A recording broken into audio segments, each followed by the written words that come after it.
Dictation number 266. Honorable members would recall that I had stated in my budget speech that the credit institutional will have the freedom to pass on the burden of interest tax to the borrower by adjusting suitably the rate of interest. It has been brought to my notice that in many cases where term loans have already been sanctioned, the credit institutions may be able to vary the rate of interest because loan agreements do not contain a provision permitting such variation. I propose to move an amendment to the bill to provide overriding legal authority to the institutional to vary the rate of interest if they so desire in order to pass on the burden of interest tax to the borrowers. Further, I have also proposed to exempt from the imposition of interest tax cooperative land mortgage bank, cooperative land development banks, and cooperative societies engaged in the business of banking which cater primarily to the needs of farmer and village artisans. My proposal to extend the coverage of the expenditure tax to the expenditure incurred in restaurants providing superior facilities like air conditioning has been generally welcome because these restaurants are patronized by the affluent section of the society. It has, however, been pointed out that the criteria for identification of restaurants' expenditure in which would come within the purview of the proposed tax is cumbersome in the form of in which it is contained in the bill. I therefore propose to modify it and adopt a single criterion which will be that the restaurant is air conditioned. I will be moving necessary amendment to the bill for this purpose.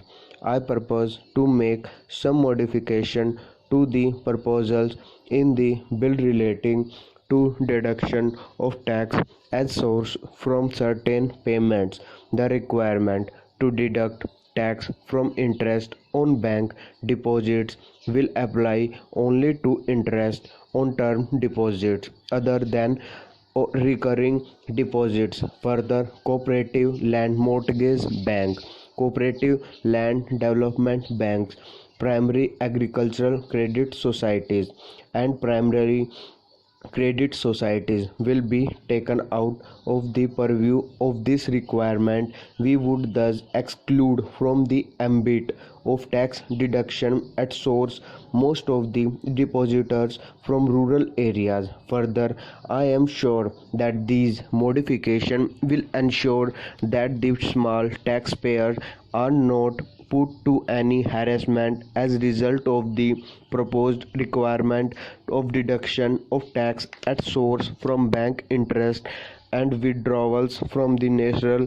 savings schemes. Honorable members may have aware that under an existing provision in section 170A of the Income Tax Act, individual not having any tax liability can obtain payment without deduction of tax at source by furnishing a declaration in writing in duplicate in the prescribed form. I am directing the Income Tax Department to give wide publicity to this provision and make the requisite forms available at the bank counters. It has been brought to my notice that the proposed requirement of deducting tax at source from winnings from races and payments of commission on sale of lottery tickets would impose an onerous burden on person responsible for paying these amounts. With a view to mitigating this hardship, I propose to provide for a threshold limit of rupees 2500 for deducting tax at source from winning from horse races. Tax will be deducted at source on commission etc. on sale of lottery tickets only if the payment at any time exceeds rupees 1000. I also propose to make a clarificatory amendment to Section 32 of the Income Tax Act relating to deduction for depreciation in computing business profit for tax purposes. Under the proposed amendment, no depreciation will be allowed in respect of any plant and machinery, the cost of which gets amortized in one or more years under any other provision of the Bill Tax Act. The bill contains a proposal to amend Section 273A of the Income Tax Act and Section 18B of the Wealth Tax Act to provide one more opportunity for disclosing unaccounted income and wealth.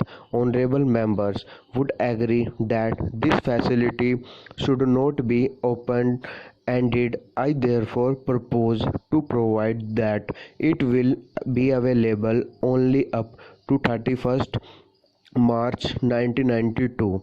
The bill contains a proposal under which the discretion of the income tax authorities to entertainment application for registration of charitable or religious trust and institution will be restricted to 3 years from the creation of trust or establishment of the institution. It has been pointed out that these proposals may prove to be harsh, particularly for trusts and institutions in remote areas who might not be fully informed about the intricacies of tax laws and procedures. I therefore propose to provide that a trust or an institution may apply for registration at any time. However, an application made after the expiry of 1 year from the date of its creation or establishment will relate back to the date of the such creation or establishment only if the delay beyond the initial 1 year is for valid reason. Full stop.